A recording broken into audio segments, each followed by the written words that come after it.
నిన్న జరిగిన కనగానపల్లి మండల సోకాల్డ్ ప్రెసిడెంట్ ఎన్నికను రాష్ట్రమంతా కూడా వీక్షించింది. ఆ ప్రాంతానికి కొన్ని ఛానల్స్కి సంబంధించి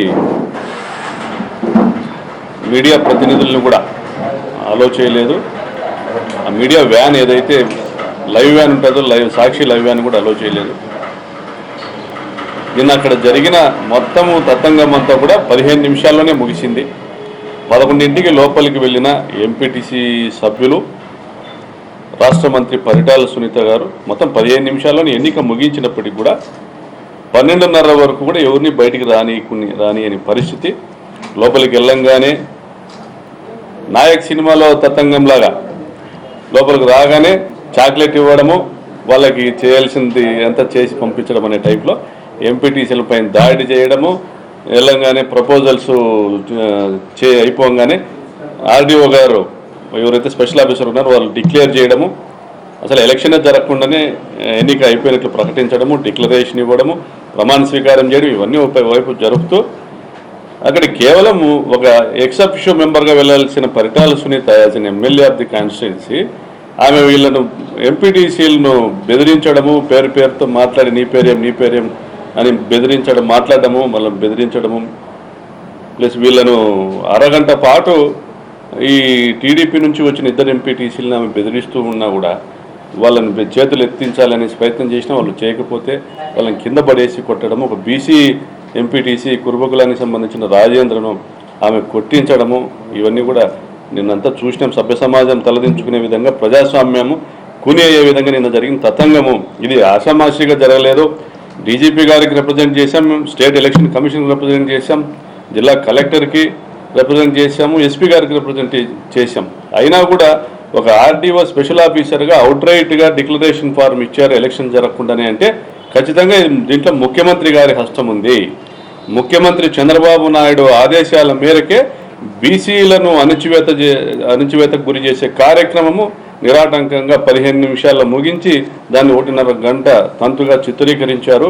అందులోన తెలుగుదేశం పార్టీలో కమ్మ సామాజిక వర్గానికి సంబంధించిన ఎంపీటీసీలు ఎవరు గెలవకపోవడంతో వైఎస్ఆర్ పార్టీలో గెలిచిన కమ్మ సామాజిక వర్గంకు సంబంధించిన గీతను తెలుగుదేశం పార్టీలోకి తీసుకొని అనఫిషియల్గా ఆమెను మండల ప్రెసిడెంట్ చేయడానికి ఎంపీపీగా ఉన్న కురుబ సామాజిక వర్గం బీసీ వర్గానికి సంబంధించిన బిల్లే రాజేంద్రను తొలగించి వాళ్ళు తమ కుల పక్షపాతాన్ని చాటుకున్నారు. ఆ స్థానంలో పద్మగీతను, కమ్మ సామాజిక వర్గానికి సంబంధించిన పద్మగీతను కూర్చోబెట్టి తమ కుల పక్షపాతానికి చాటుకున్నారన్న విషయం యావత్ ఆంధ్ర రాష్ట్రం కూడా పరిశీలిస్తూ ఉంది.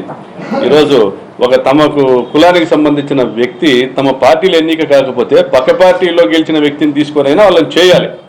ఈ మండలంలో వెళ్తే మా కమ్మ దొరలేయాల, ఇది మా కమ్మ కోట. ఇది పరిటాల సునీత గారు మాట్లాడము బయటకు వచ్చి మీడియాతో, మా కోటల్లో మీరు ఎవరు ఏమీ చేయలేరనేసి. నిజమే, మీరు పరిటాల కోట అనేది ఎప్పుడంటే no police no Paritala, no power no Paritala.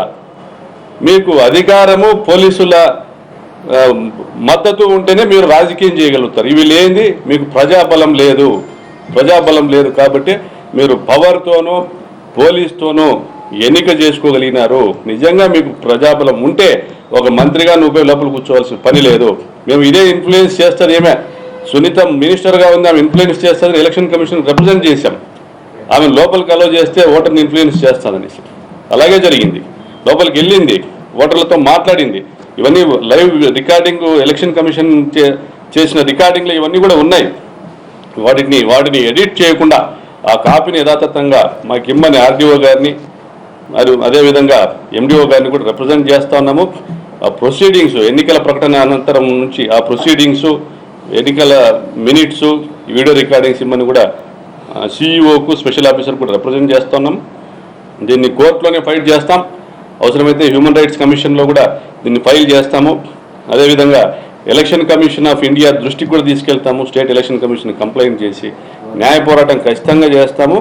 బీసీలకు న్యాయం చేసేంత వరకు వైఎస్ఆర్ పార్టీ విశ్రమించబోదు. ఇది మా పార్టీ ఎజెండా. ఈరోజు ఒక బీసీకి జరిగిన అన్యాయం కాదు, బీసీ వర్గానికి సంబంధించిన ప్రతి ఒక్కరికి జరిగిన అన్యాయం ఇది. బీసీ వ్యతిరేకైన చంద్రబాబు నాయుడు ఈరోజు బీసీని అణచివేయడానికి తమ పార్టీలో కమ్మ కులానికి సంబంధించిన ఎంపీటీసీ లేకపోతే వైకాపాకు సంబంధించిన ఒక కమ్మ ఎంపీటీసీని తీసుకొని పోయి పెట్టి ఆ బీసీని పక్కకు తొలగించి వాళ్ళని అధికారంలో కూర్చోబెడితే ఇంతకంటే దమన నీతి ఎక్కడా లేదు. ఇంకొకటి ఈరోజు రాష్ట్రం అంతా తెలుసుకోవాల్సిన విషయం, ఈరోజు ఏదైతే నిన్న ఎలక్షన్లో జరిగిందో ఇది ఒక ట్రైలర్ లాంటిది, కర్టన్ రైజర్ లాంటిది. గత 20 సంవత్సరాలుగా 1994లో పరిటాల రవి శాసనసభ్యుడిగా పెనుగొండ నియోజకవర్గం నుంచి పోటీ చేసినప్పటి నుండి కూడా ఒక 25 గ్రామాలకు సంబంధించిన 20 పోలింగ్ బూతుల్లో ఇదే తంతు కొనసాగుతూ ఉంది. బయట వాళ్ళ పార్టీకి సంబంధించిన జనాలను మోహరిస్తారు, సాయుధులైన వ్యక్తుల్ని మోహరింపజేస్తారు పోలింగ్ బూతుల చుట్టూ. లోపల వీళ్ళ తెలుగుదేశం పార్టీ నాయకులు ఉంటారు, వాళ్ళని డబ్బుతో ప్రలోభ పెడతారు, లొంగకపోతే బెదిరిస్తారు, రిగ్గింగ్ చేసుకుంటారు లేదా సైక్లింగ్ చేసుకుంటారు. ఈ తంతు ఖచ్చితంగా 94 నుంచి 2009 వరకు నిరాటంకంగా జరిగింది. నేను రాజకీయాల్లోకి వచ్చిన తర్వాత 2009లో రాజశేఖర రెడ్డి గారు నాకు టికెట్ ఇచ్చిన తర్వాత ఈ 24 గ్రామాల్లో దాదాపుగా 14 గ్రామాల్లో ఏజెంట్లు పెట్టగలిగినాము, ఎలక్షన్ కూడా జరపగలిగినాము. కాబట్టి ఆ రోజు 1700 ఓట్లతో మేము ఓడిపోవడం జరిగింది. అయితే మళ్ళీ కాంగ్రెస్ హయాంలో కాంగ్రెస్ పార్టీతో కుమ్మక్కైన పరిటాల సునీత రెవెన్యూ అధికారులను లోబరుచుకొని దొంగ ఓట్లను పక్కనే ఉన్న కర్ణాటక గ్రామానికి సంబంధించిన దొంగ ఓట్లను 6 నుంచి 7,000 ఓట్లను ఎక్కించుకొని రామగిరి మండలంలో వచ్చిన మెజార్టీతోనే ఆమె అధికారంలోకి వచ్చింది. ఈరోజు 220 బూతుల్లో 20 బూతుల్లో మాత్రమే వచ్చే మెజార్టీతో వీళ్ళు శాసిస్తూ ఉన్నారు. మిగిలిన 200 బూతుల్లోనూ అంటే దాదాపుగా 200 గ్రామాల్లో ప్రజలు వీళ్ళని వ్యతిరేకిస్తూ ఉన్నారు. రాష్ట్రం అంతా వీళ్ళు ఏం ప్రచారం చేసుకుంటా ఉన్నారు, పరిటాల రవి పేరు చెప్పంగానే అటువైపు వెళ్ళిన ఎంపీటీసీలు ఇటువైపు ఓటు వేశారని, అంటే తను ఇన్ఫ్లుయెన్స్ చేశానని ఆమె చెప్పుకుంటా ఉంది. లోపలికి వెళ్ళి నేను పరిటాల రవిని దృష్టిలో పెట్టుకొని మీరు ఓటేయండి, పరిటాల రవి చేసిన సేవలు గుర్తు పెట్టుకుని ఓటేయండి అని ఎంపీటీసీలు కోరానని ఆమె చెప్పుకుంటుంది. అంటే తను ఇన్ఫ్లుయెన్స్ చేసినాను ఈ ఓటర్లని ఆమె చెప్పుకుంటా ఉంది, which was not suppose to do by an ex officio member in the polling hall. అది ఏదైతే ఈ ఎన్నిక జరిగిందో ఇది పూర్తిగా అక్రమమైన ఎన్నిక. ఈ ఎన్నికను రద్దు చేయాలని పత్రికాముఖంగా కోరుతా ఉన్నాము. ఈ వర్గాలపైన ఎటువంటి నైతిక బాధ్యత ఉన్నా కూడా తెలుగుదేశం పార్టీకి చంద్రబాబు నాయుడు గారు మంత్రిని బర్తరఫ్ చేయాలని డిమాండ్ చేస్తా ఉన్నాం.